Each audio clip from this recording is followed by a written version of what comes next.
Okay, hi scholarship mentors. Happy New Year. As promised, we have subscribed for a year to the foundation grants to individuals online database. And it can be a little bit tricky, so I'm going to go ahead and show you what I've learned. This is the blog post that we've written, so you can refer to this also for tips, but I'm going to kind of go through it. To get to the foundation grants to individual online database, you can either just go to the blog and click on the link here, or you can even Google foundation grants to individuals online. The username is FAFSA and the password is cash for call, just like the login to our computers. So we're going to go ahead and go there. And as I mentioned in the blog, I think it's best to start out with College Greenlight, but if you're not having luck with your students finding good scholarships, try the grants database. I think there may also be more scholarships for older, non-traditional students on the database. So first, once you get here, I'm already logged in, but you'll log in with FAFSA and cash for call, as the blog indicates. There are two ways to get started with searching. You can just go ahead and the go field, just start searching something. So I could search something as broad as Texas scholarships and go.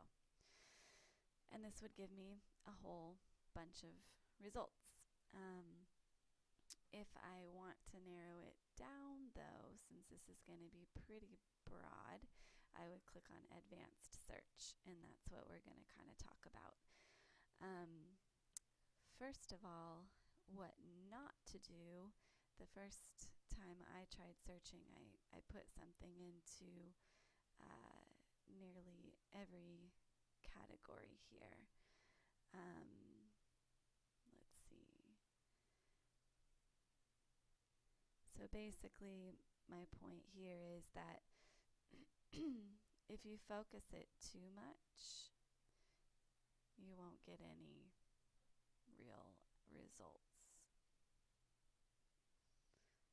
So if I search, no results found because it's just too narrow of a search. So let's go back. I think first of all, it's important to understand what all of these categories are referring to. Foundation name, you would only put something in here if you're specifically searching for funds from a foundation that you are familiar with. You know the name of it, and there's a certain scholarship that you want to look for. That's when you would use this. If you do want to enter something here, always click View Index, and this window over here will give you what all of your options are. Rather than typing directly into the field, you want to just choose from the index list on the side here. Foundation location, when they mention that, they're talking about where the foundation physically is. Just because a foundation is in Delaware doesn't mean that they only give in Delaware. So I think entering criteria into the foundation, state, county, city, I think that's pretty limiting, because you're going to be missing out on a lot of stuff. You could try it. We could see what foundations there are in Texas, and maybe by not entering any other criteria, we would come up with some results. So this would give us a place to start. Moving on down to fields of interest right here. This is what areas the foundation is interested in giving in. So if under fields of interest, I click View Index, some of the fields of interest I have found helpful for what we are looking for are, for example, let's see, higher education. So I'm going to go to H up here, and it's going to take me to higher education. So that means I'm searching for funds from foundations that are interested in giving to the field of higher education. You might also try scholarships, financial aid, higher education, and you can see there's higher education, community colleges, that kind of thing. So there's some ways of narrowing that down. You can also search different demographics like Hispanics, African American, that type of thing. You could also search fields for what the students are studying. For example, if they're studying sociology, if that's their major, go to S and find social sciences. Next, under types of support, here's where you'll click View Index. You might search for scholarships is actually a category here, so you definitely want to put that in and narrow that down. Student aid is also a category. So those are some places you can start there. Geographic focus. This is where the foundation gives, not where they're located, but where they give. So it wouldn't hurt to put Texas if you've got a student studying in Texas. Company name, I would only use that if you have a student whose parents work at a corporation and you want to see if that corporation is giving any funds, but I think that's kind of a long shot. You could definitely put school names in here. There's high schools and colleges, but again, you don't want to put too much criteria or you won't come up with any search results. Let's see. Type of grant maker, I would leave that blank just to leave it as open as possible, and then keyword search, you can just type directly in there and you can play with that.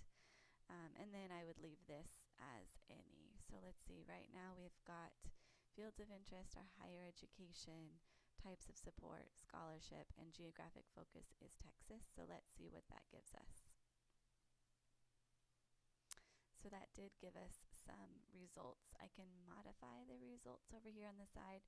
If I want to take off Texas, I could. If I wanted to take off fields of interest, and it even gives me some different criteria on the side here that I can change.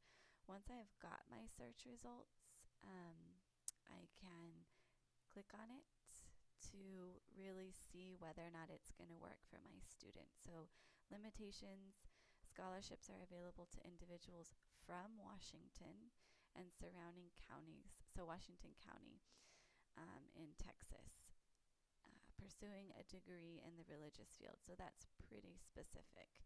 If that does not fit my student's criteria, I'll just go back to search results and keep looking. Let's see, maybe my student is from Lubbock or going to school in Lubbock. So this is for residents of Lubbock. Say my student is a resident of Lubbock, which they probably won't be, but say they are, and I want to save it for later. I can go ahead and email myself. I can put myself in there. Or I could just say send me a copy, then I wouldn't have to enter it in here. And I could also put my student's email address. I can add as many, up to 10 email addresses here, and I can remind myself what this one was exactly. Lubbock residents, religious studies, something like that, and then I would hit send.